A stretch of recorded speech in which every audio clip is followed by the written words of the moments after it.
Armando, no entra la llamada, te he llamado varias veces, te contesté anoche, te he escrito por el WhatsApp, pero tampoco sale el mensaje. Chao.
Buenos días.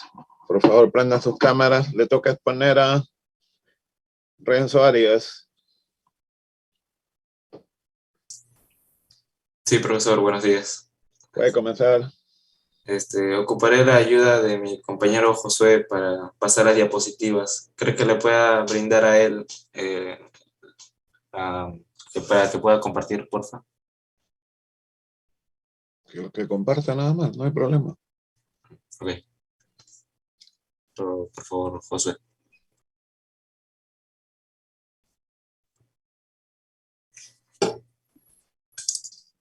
Ya. Sí.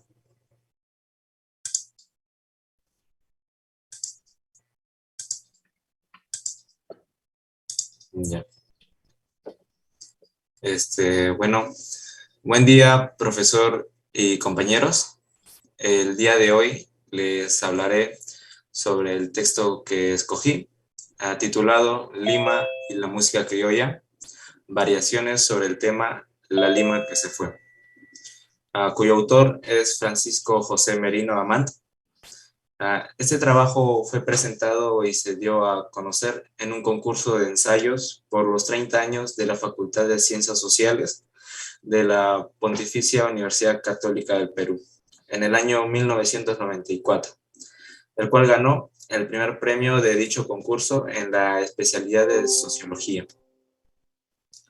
Ahora iniciaré brindando una breve introducción sobre este ensayo, el cual trata de dar una interpretación a las imágenes que se tienen acerca de la ciudad de Lima presentes en los contenidos de la música criolla, particularmente en los valses criollos, polcas y marineras de origen limeño.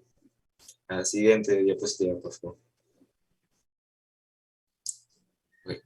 Un punto de inicio para introducirnos en el mundo de la música criolla sería definiéndola como objeto cultural, que según Francisco Merino, un objeto cultural es situar un hecho humano en el ámbito del sentido, donde también cita a Fuenzalida, donde él menciona que un objeto cultural es como hablar de un plano de interioridad desde el cual él o los sujetos atribuyen significados. Así que, ¿qué comprendemos por objeto cultural? Pues que son creaciones que reflejan los valores de una sociedad y se pueden plasmar en formas artísticas, tales como la música, el arte, literatura, etc.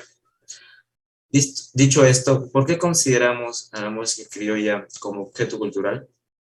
Pues la música criolla destaca entre las expresiones culturales que une a los limeños y peruanos en general, y nos sentimos representados por este género, y cómo cuenta nuestra historia en distintas épocas. Pues la música criolla, en la mayoría de sus composiciones, hablaba de la vida cotidiana, teniendo como tema por excelencia a las relaciones amorosas en toda su amplia gama de posibilidades, que pueden ser desde las idealizaciones más sublimes hasta las decepciones más trágicas. Siguiente diapositiva, por favor.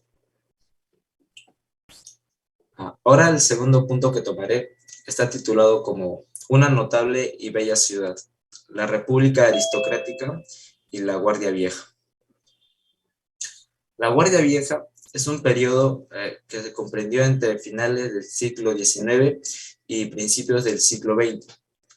Durante estas épocas se notó un gran aumento demográfico en la población limeña, llegando a habitar a más de 200.000 personas.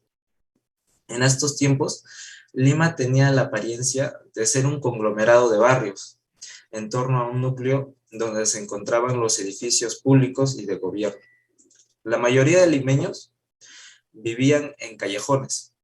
Estos lugares estaban conformados por hileras de pequeñas viviendas que podían albergar entre 50 y 200 personas. Y bueno, estos lugares eran ocupados por las familias de menores ingresos económicos. Pero, ¿por qué resalto estos aspectos de la ciudad de Lima y por qué hablo sobre cómo vivían la mayoría de limeños en esa época? Pues los sujetos que nos interesan en estos tiempos son los del sector popular, ya que a inicios del siglo XX el Perú se encontraba bajo un gobierno aristocrático y el sector popular siempre anhelaba parecerse a la sociedad mayor. Y como estos tenían ya formas de entretenimiento como el teatro y el salón, donde se desempeñaban distintos géneros musicales, fue allí donde el sector popular conoció el vals. Y al escucharlo quedó maravillado por la forma en que se realizaba e intentó adueñarse de él mediante reinterpretaciones en las jaranas que realizaban en sus barrios. Después de ello, las fiestas que ocurren en los callejones de Lima comienzan a ser animadas por músicos no profesionales, mayormente artesanos y obreros, donde en mayoría ejecutaban valses criollos, el cual se vuelve el género musical hegemónico de ese momento. La siguiente diapositiva, por favor. Ahora el tercer punto que tomaré está titulado como El plebeyo de ayer, el rebelde de hoy, la patria nueva, los militares y la generación de Pinglo. Esta etapa se desarrolló entre 1920 a 1950. El onceño de Leguía fue el intento de construir la patria nueva. Leguía se va a dedicar intensamente a la modernización del Perú y en gran parte a Lima. En estos tiempos ya no hay un régimen político oligárquico. Ahora el Perú se encuentra bajo un poder político militar. Y debido a las reformas que hubo en estas épocas en el Perú, especialmente en Lima, fue que este se volvió el centro del auge modernizador. En la ciudad de Lima se desarrolló un transporte masivo urbano que rompió el anterior aislamiento de los barrios.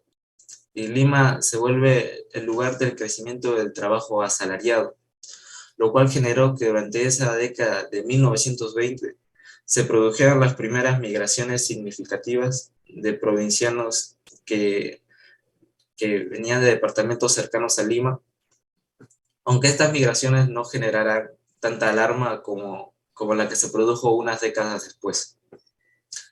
A causa de todos estos cambios que hubo, es que el sector popular empieza a desdibujarse y a perder progresivamente contacto con las formas musicales que vio nacer. Además que por esas épocas se daba ya la difusión del fonógrafo, que permitió la difusión de otros géneros musicales como el tango, el one step, el pasodoble, entre otros, desplazando de esa manera el vals criollo como elemento central en las fiestas y jaranas. Ante este dilema es que los compositores adaptan sus creaciones a los nuevos estilos, creando un producto nuevo que llegará a ser admitido por una generación de limeños diferente a la anterior. De esta forma es que termina la Guardia Vieja, pero surge la llamada generación de Pinglo. Los compositores de la generación de Pinglo empezaron dominando los géneros foráneos.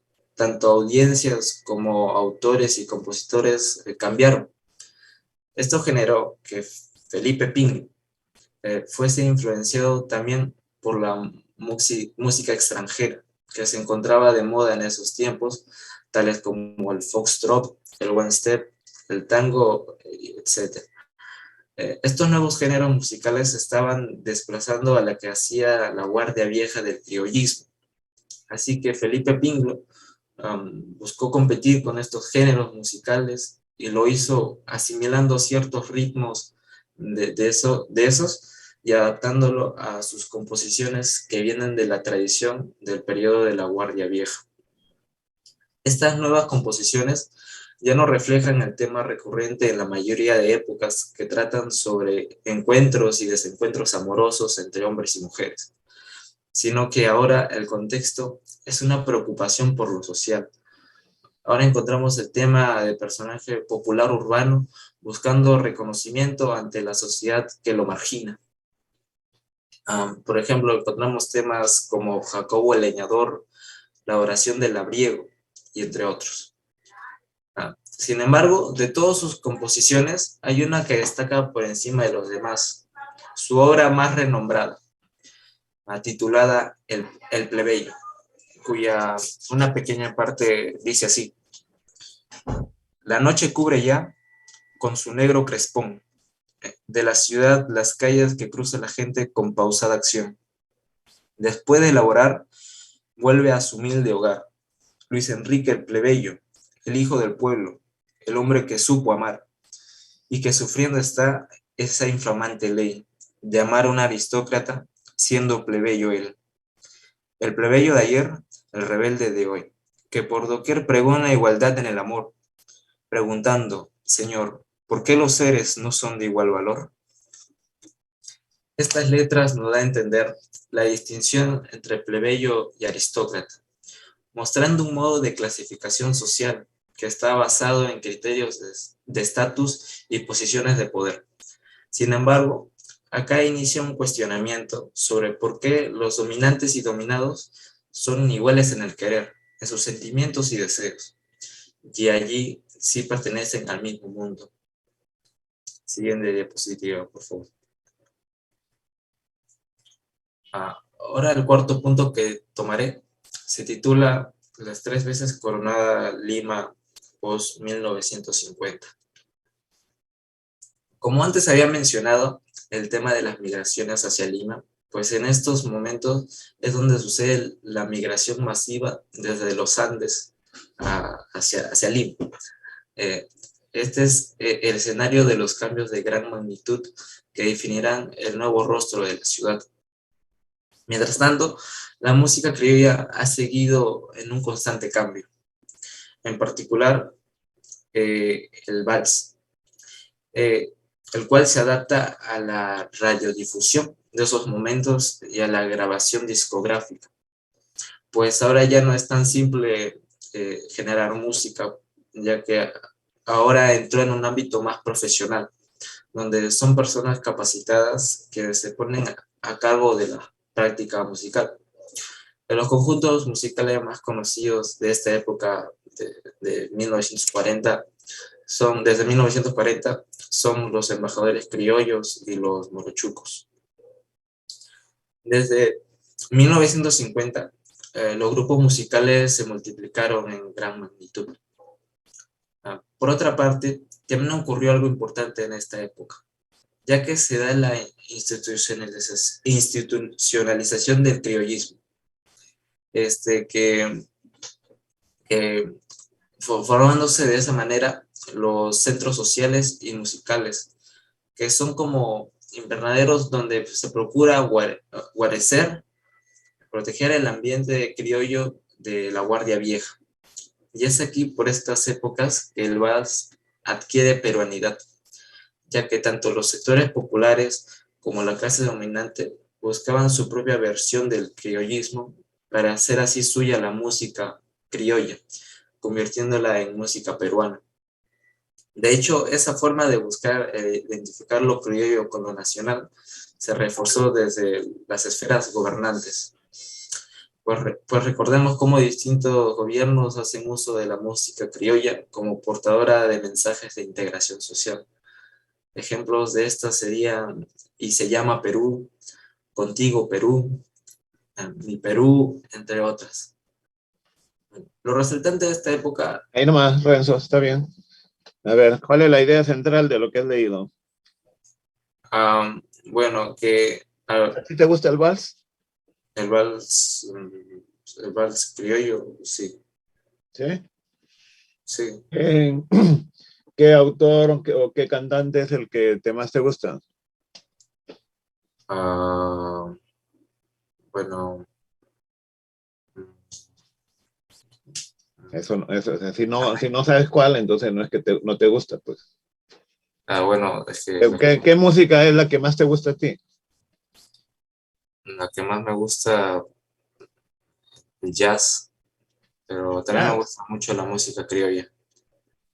¿Sí? ¿En tu casa has escuchado música criolla? Sí, Sí.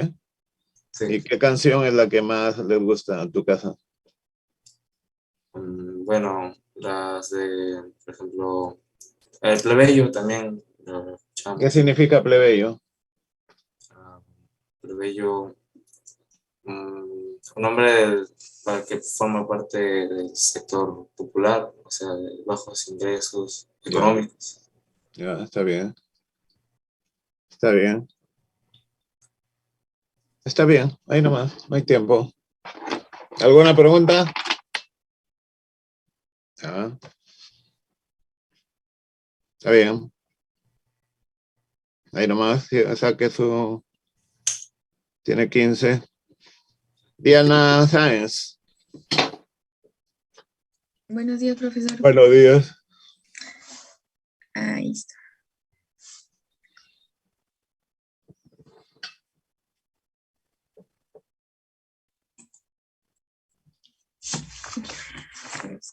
¿Por qué se llama así este artículo?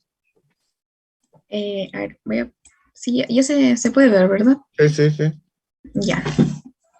Buenos días, profesor. Buenos días, compañeros. El día de hoy voy a hablar sobre un capítulo titulado El Vals Peruano, la alegría sollozante, que es parte de La Esquinada Herencia, que forma parte de un artículo de Hugo Neira, titulado Hacia la tercera mitad, Perú, siglo XVI hasta el XX, ensayos de relectura herética, escrito en 1900, bueno, publicado en 1996. Uh, no sé si, sí, sí se ve ya. Siguiente página, por favor. Siguiente diapositiva. Bien.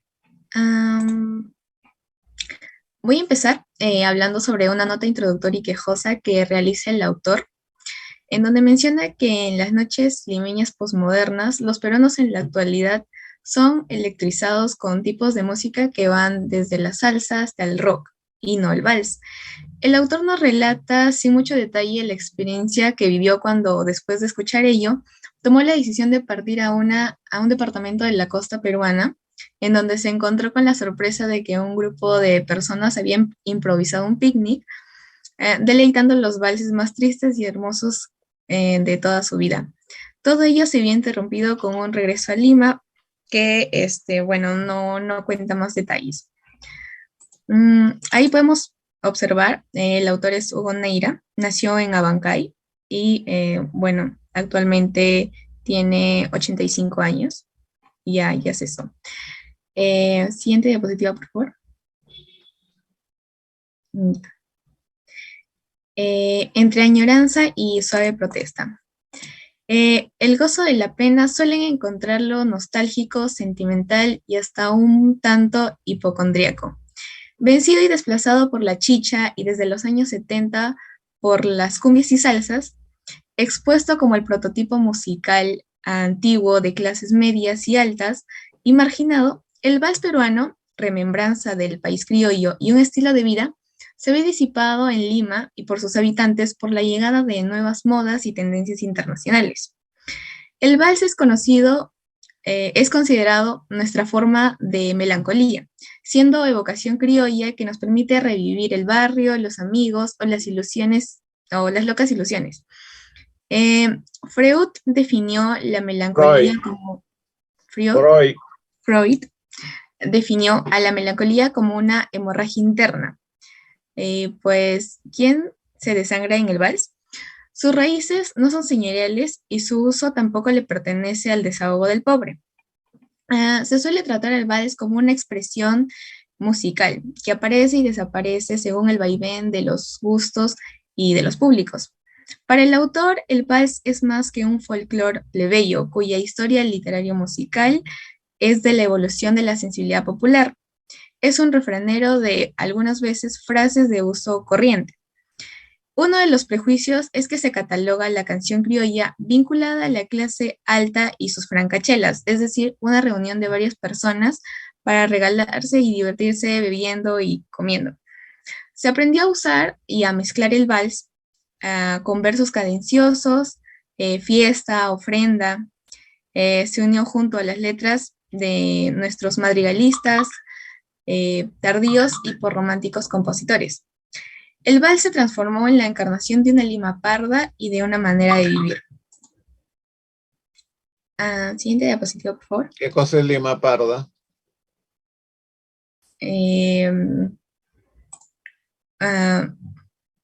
La Lima antigua o Lima antes de los años 20. ¿Qué? Lima parda. Pardos son los negros. En la colonia habían negros, pardos, etcétera, mezclas. El autor menciona en ese entonces, como usted también dice, que habían blancos y negros, pero esos blancos eran blancos pobres, que eran descendientes de los Ahora hay blancos españoles. pobres, ¿o no? Ya, pero ahora no es importante porque ahora hay más cholos, que vamos a ver después. Ya, continúa. Del callejón al salón. Para el autor, el vals significa una de las metamorfosis más enigmáticas de nuestra historia cultural. Una parte del Perú no solo se adapta al vals, sino que también la adopta. De la misma manera, Neira explica un par de postulados para defender su punto de vista. El primero se refiere a la tesis de la contaminación de la fiesta del callejón por obra y gracia de los juerguistas señoriales. La jarana sirvió para difundir y multiplicar a los cultores del vals, pues rompieron fronteras de sus propias clases. Quiero mencionar este término que también me pareció importante, que es mimesis social, referido a que los bailes, que en bailes afroamericanos, los esclavos coloniales veían cabriolar a sus amos. Cabriolar significa dar saltos, contorsionarse, así como hacen el rock. El rock es contorsionarse, ese es cabriolar. Continúa. Ya. Nos comenta que en Europa el vals ganó calle, fiesta callejera y kermeses. Esto podemos observarlo. Siguiente diapositiva, por favor. Ya. En el cuadro célebre de Reynoy, el nombre está en francés. Aunque podría tratarse también, menciona el autor, de una java parisina, pero con una variante, como podemos observar, la pareja más entrelazada y la mano del hombre por debajo de la cintura de la mujer. Regresa a la anterior diapositiva, por favor. Ya. La segunda razón fue el mimetismo irónico de los domésticos del color. Esto quiere decir que la servidumbre miraba o aguaitaba, es decir, acechaban a sus amos. El wals se hizo vals sufriendo cambios en los giros y cabriolas de zarabandas y contradanzas. Se implantó en un país y una Lima muy provinciana. Este mecanismo de adhesión se resume en 3 palabras: reunión, jarana y barrio. En las jaranas de Lima del 900, las familias de bajos ingresos económicos se divertían como podían. Los pobres se ubicaban en callejones y casitas independientes. Con esto se puede afirmar que el vals se criolliza a puertas cerradas. La población de Lima, antes de los años 20, rodeaba un total de 100.000 personas que se recuperaban de los estragos de la guerra y la ocupación chilena. Perú no contaba con sistemas o vías de comunicación. Lima era una aldea rodeada de chacras y haciendas con huertas y zonas baldías. Las fiestas familiares se extienden su importancia por ser una actividad íntima que se producía con el objetivo de distracción popular, las cuales se autoproducían en cada hogar con ocasiones de bodas, cumpleaños, aniversarios y Córcova, que significa el segundo día siguiente al cumpleaños. Estas reuniones eran accesibles para incluso familias modestas que se resumían en una buena mesa, buen trago y una amena conversación. Y de la música se ocupaban los amigos y en el caso de que ellos no pudiesen, aficionados o que eran gente sencilla que en algún momento habían escuchado alguna zarzuela y opereta. Los protagonistas eran gente apegada a valores seguros, innovadores en lo musical y conservadores socialmente. Pero el objetivo del vals, en primera instancia, se hizo para crear un ambiente eufórico armando jarana. De todo aquello, antes de que el siglo acabase, se rescata del vals la presencia de negros y blancos, pero blancos pobres, como cabe mencionar, como primeros cultores de la música, de esta música. Es importante también mencionar que compositores como Pinglo, Chabuca Granda y Gonzalo Rose entendieron al vals como pretexto para el reencuentro, que crece de manera vecinal y plebeya, estando estos unidos estrechamente. El vals peruano se aleja y corta vínculo con el modelo vienés original por el uso de nuevos elementos rítmicos. En el tiempo de Pinglo aparecieron instrumentos de percusión como la batería y música cubana. Siguiente diapositiva. La otra. Ya.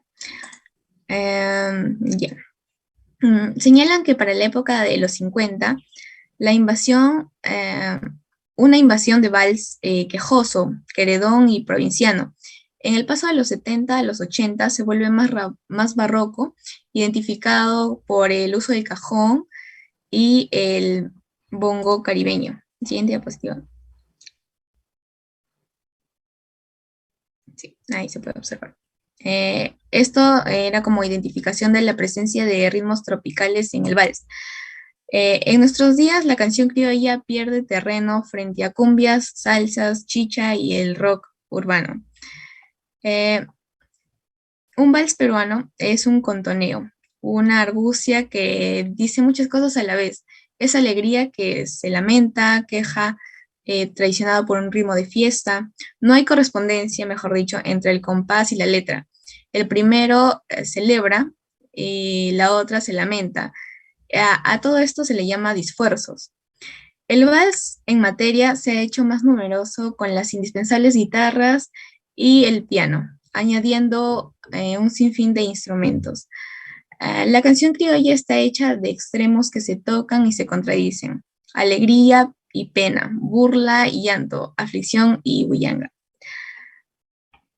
Siguiente diapositiva, por favor. El autor nos habla de, y hace un contraste entre valses deportivos. Ya, ahí está bien, eso no es tan importante. A ver, ¿por qué llama él el vals peruano o la alegría sollozante? ¿Qué es eso? Yo creo que desde mi punto de vista sería como acabo de mencionar, el vals, el ritmo es movido, alegre, mientras que sus letras no coinciden con eso, porque muchas veces son tristes, lamentosos o expresan todo lo contrario a como es el ritmo, Como por suena, ejemplo. correcto. Ajá. Ya. Justo ¿A ahí ti te gusta el vals? Sí. ¿Has escuchado el vals? Sí. ¿Qué autor o qué música es la que te gusta? Chabuca Granda. ¿Cuál, por ejemplo? Pues hay que hay varias chabucas grandes. No es igual La Flor de la Canela que Cardó Ceniza, porque Cardó Ceniza ya no es vals. Y Cardó Ceniza es poesía pura. O sea, hay varias chabucas grandes. O sea, hay chabuca grande que habla de José Antonio, que es un hacendado de la hacienda Huando, acá en Guaral, y habla de La Flor de la Canela, que es supuestamente una negra bonita que vive bajo el puente. Pero después tiene, lo primero es un homenaje al hacendado. Pero Chabuca Granda se reunía con intelectuales que eran conservadores y a la vez y después con intelectuales que eran de izquierda. Entonces, ¿qué canción es la que te gusta de Chabuca Granda? Puente de los Suspiros. No, yo. ¿Y eso qué, cómo lo interpretas, la letra? Ah, puede ser a su infancia, en un momento Pero en el, ella no es de Lima. mm, Ella nace en Ayacucho. o un momento en el que quizás ella se mudó porque eh, en- narra, bueno, en la letra de la canción es como, o de una persona que este, vive o experimenta cosas ahí que am, ahí el ritmo también es lento, pero no sé, cómo cuenta mm, vivencias Ya. de alguien. ¿Has bailado vals? ¿Has bailado vals? Sí, ¿Te gusta? sí. ¿Has bailado rock? No, ¿Balada? tampoco. ¿Y en tu casa se escucha vals? Sí, ¿Sí? ¿Ahora? sí. ¿Por qué? ¿Tus padres les gusta el vals? ¿Son Sí, jaraneros? de hecho, mi mamá creo que tiene sus disquitos pequeños, antiguos, y todos son de Chabuca Granda y tiene su radio antigua, entonces ahí ponía, ¿no? Ya. Siempre. Ah, ya. ¿Y de dónde era tu mamá? ¿O de dónde es? Si es que... Mi mamá es limeña, pero ha vivido toda su vida en Cajamarca. Ujú. ¿Y tu papá? Mi papá es de la Asunción. ¿De dónde? Asunción. ¿Dónde queda? Eh, ¿Por Cajamarca o Ah, ya, ya. Ya, a está ver, bien. Está bien. Mm, aunque sí has dado una respuesta coherente sobre por qué se llama la alegría sollozante. Está bien. Pero hay algo más. Bueno, no hay tiempo ahorita de explicarlo, ¿no? Este, gracias. Está bien. Te puedo explicar. A ver, todavía tenés tiempo para ahora hablar de lo opuesto. Está bien, Diana, tiene 17. Diosdado, nos pasamos al otro lado. Buenos días, profesor. Aquí para todos los gustos.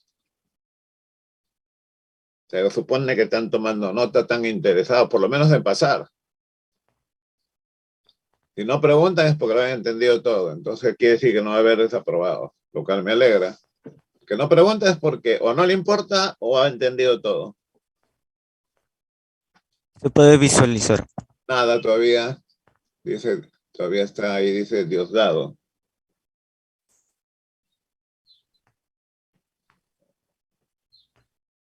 Ya,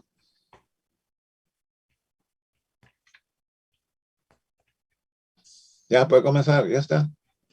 Un momento, está que se demora. Ah, ya, está lento.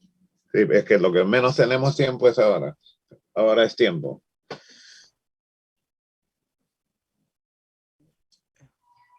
Ya, Ya, buenos muy días, bien. profesor. Buenos días, compañeros. Hoy le voy a explicar sobre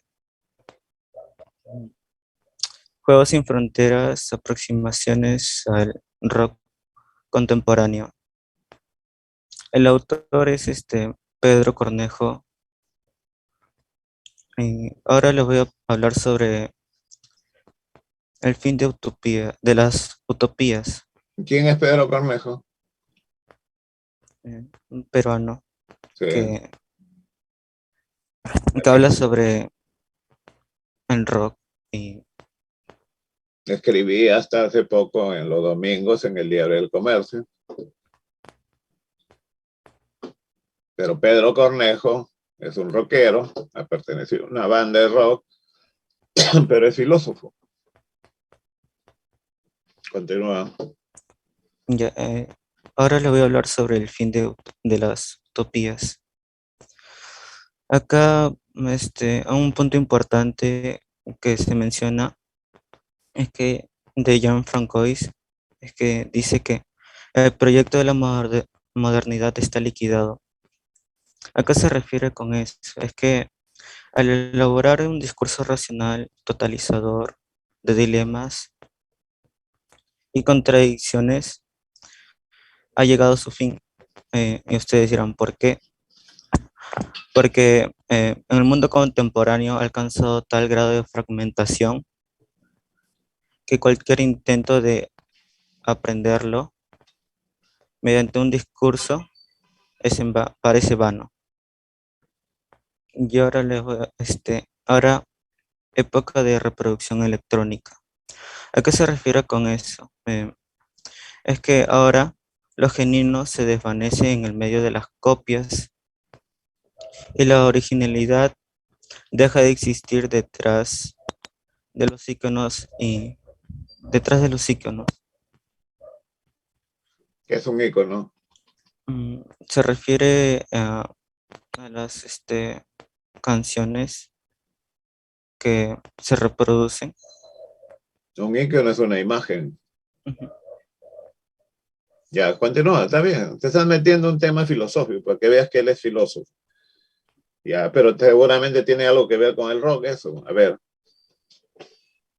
Ahora sobre Humberto Eco, que en su novela Apostillas del nombre de la rosa habla sobre el núcleo de la postura posmoderna, que está en reconocer que puesto del pasado no puede destruirse y lo que hay que hacer es volver a visitarlo con ironía, sin ingenuidad.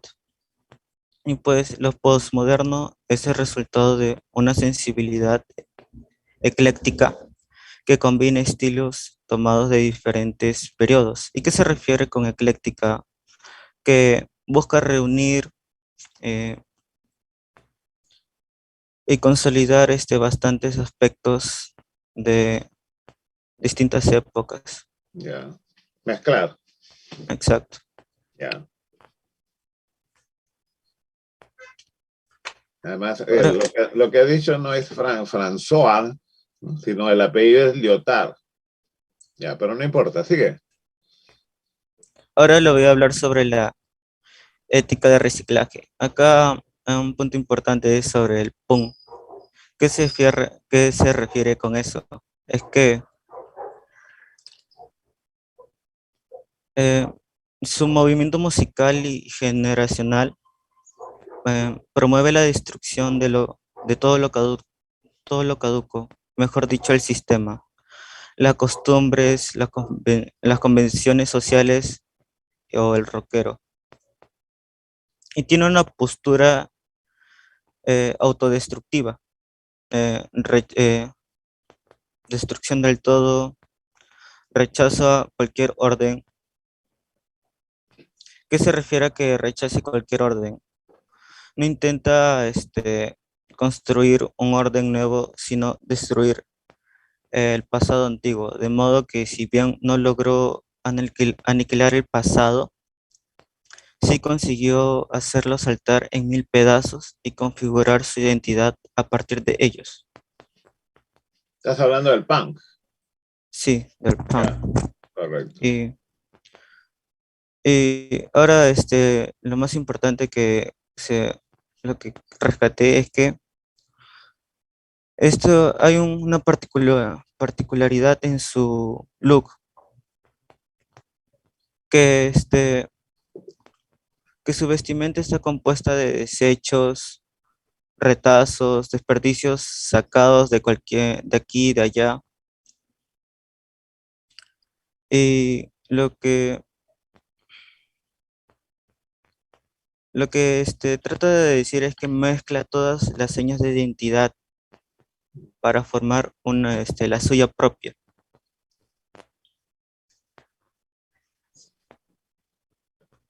Ahora les voy a hablar sobre el remake y remodel.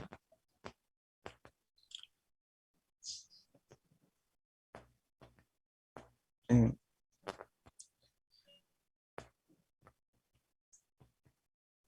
Ahora, como dice, la evolución del rock había sido más o menos lineal.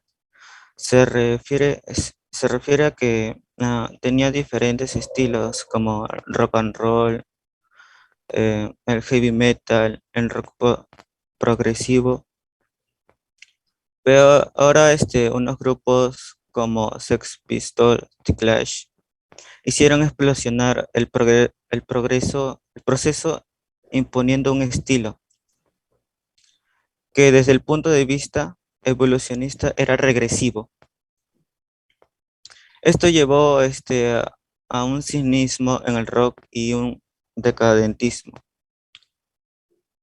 Lo que dice Simon Le Bon dice, si de todos modos no va a caer la bomba, al menos que no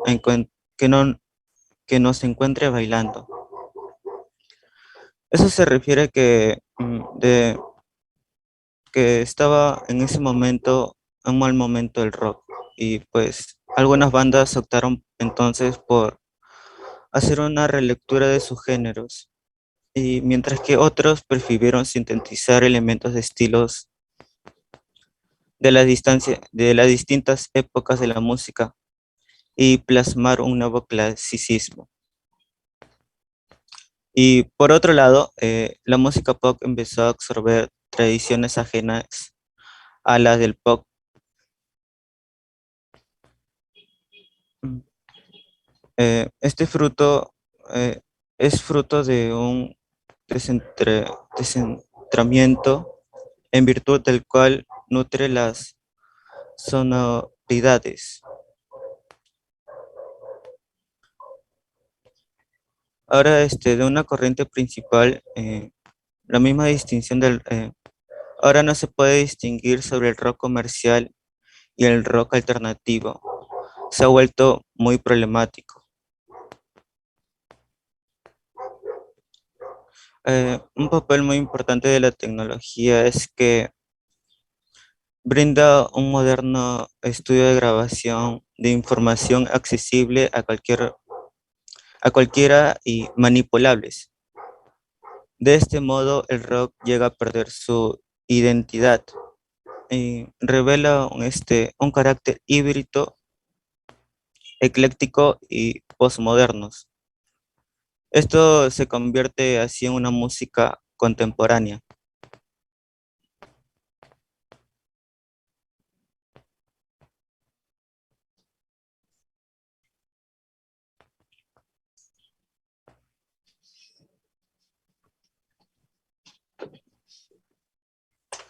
Ahora les voy a hablar sobre la miseria de la tecnología. Acá hay un punto donde dice del dúo Milli Vanilli que se hicieron famosos por interpretar bastantes canciones, pero lo malo fue que en una entrevista ellos confesaron públicamente que no habían interpretado ninguno de los temas que los hicieron famosos. Este asunto justamente explotó cuando en Estados Unidos se producía un encendido debate sobre varios críticos de rock sobre la legitimidad del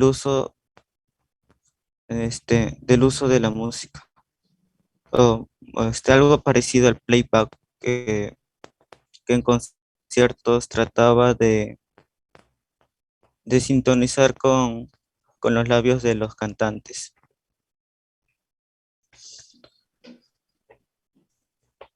Para muchos, esa legitimidad se trata sobre una estafa, pero para otros, en cambio, es un simple signo de los tiempos, un truco perfectamente válido en una época dominada por el video y las computadoras. Como se sabe que el desarrollo de la música del pop ha estado estrechamente ligado a la progresiva y cada vez más acelerada sofisticación de instrumentos musicales y de las tecnologías de grabación. Este trata sobre los montajes o reverberaciones hasta hacer una voz de una. Hay una parte donde de las tecnologías de la grabación que eh, puede cambiar la voz de una niña la voz de una niña tan dulce a de un varón con una voz gruesa. Pero eso solamente se pensaba que se podría ocurrir en un estudio de grabación, pero no en un escenario, en un concierto. Eh, y ahora voy a pasar sobre las artes de las masas. Eh, lo que habla sobre Bela Bartok dice que lamentaba el gravísimo daño de las nuevas tecnologías, porque da a pensar que algunas personas ¿por qué tengo que forzarme en estudiar música si mis aparatos pueden hacerlo toda la música que quiero? Ellos ni siquiera se imaginan qué distinto es el goce de la música para quienes lo saben leer o tocar. Es lo que dice Bela Bartok.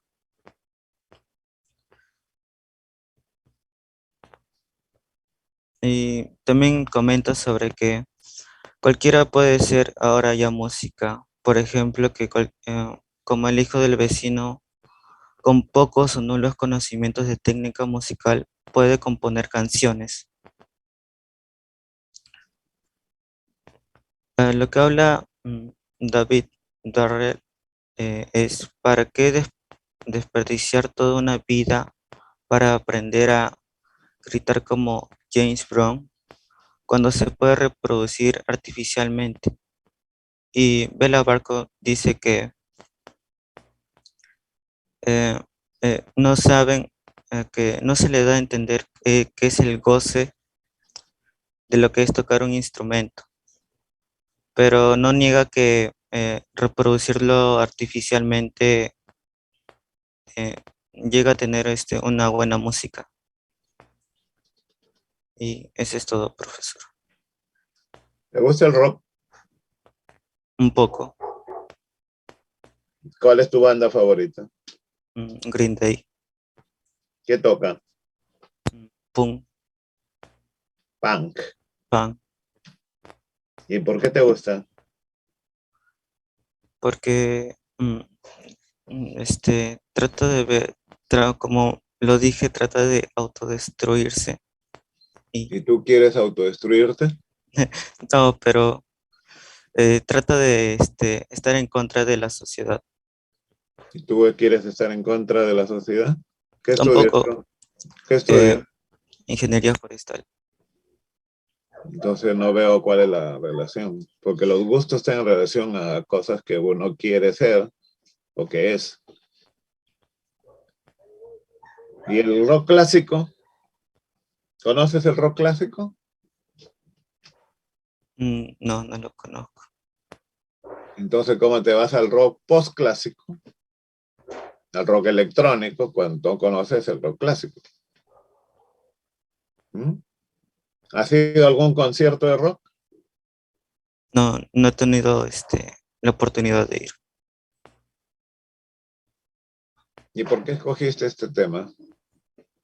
Porque me parece interesante. ¿Tú crees que lo has entendido? Un poco. Te pregunta, pues. Porque ahí está hablando algo que hablaba en clase. O sea, moderno, postmoderno. Y lo que tú has hablado no es de lo moderno, sino de lo postmoderno. O sea, ¿cómo puedes hablar de lo postmoderno si no conoces lo moderno? O sea, tú no has escuchado a Elvis Presley, a, ¿cómo se llama? A los Beatles, ¿no? A Santana y a otros del Festival de Woodstock. ¿Mm? ¿Has visto la película Woodstock? No he tenido la oportunidad. El que es rockero, pues era lo máximo hace, estamos hablando, bueno, casi 50 años. Pero está ¿no? Es la generación de Woodstock de la guerra de Vietnam. Bien, está bien. ¿Alguna pregunta alguien quiere hacer? Nadie, ya. Te faltó más agilidad en la exposición. Lo has leído y como no lo has entendido bien, entonces ¿no? Tiene 12. Para la siguiente clase, Josué Amaro, Aleska Tillacuri, María Taxa, 1, 2, 3, Adrián Cotrina, 4, 1, 2, 3, 4, y María Flores, ya, hasta ahí. Porque tengo que explicar, se supone que están leyendo las separatas. Se supone que están leyendo las separatas, ¿no? Y si no entienden, se supone que si por lo menos quieren pasar, ¿no? Pueden preguntar. Eso voy a explicar lo que se llama el proceso de modernización inconclusa, que se conoce con el nombre de cholificación. Hay algunos que están durmiendo, eso van a repetir el otro ciclo. Bien, nos quedamos ahí. Ayer mandé la separata a la delegada, así que está ya en su mano la separata. Bien, nos vemos la siguiente clase. Profe, Estudia. acerca del Urigancho, ¿verdad? ¿Cómo? Ya, gracias, profe. No escuché. Acerca de sociología, le mandó la separata a la delegada acerca Sí. del Urigancho. Ya, muchas gracias. No. He mandado sobre la pandilla de mujeres. ¿Todavía no le manda lo del Urigancho, eso de sociología en las penales? No me han pedido eso. No Yo recuerdo. le pedí, profe. Mándame tu número, tu código en el correo y yo te lo mando. Ya, ¿Ya? gracias, profe. Ya, Ya, no hay problema.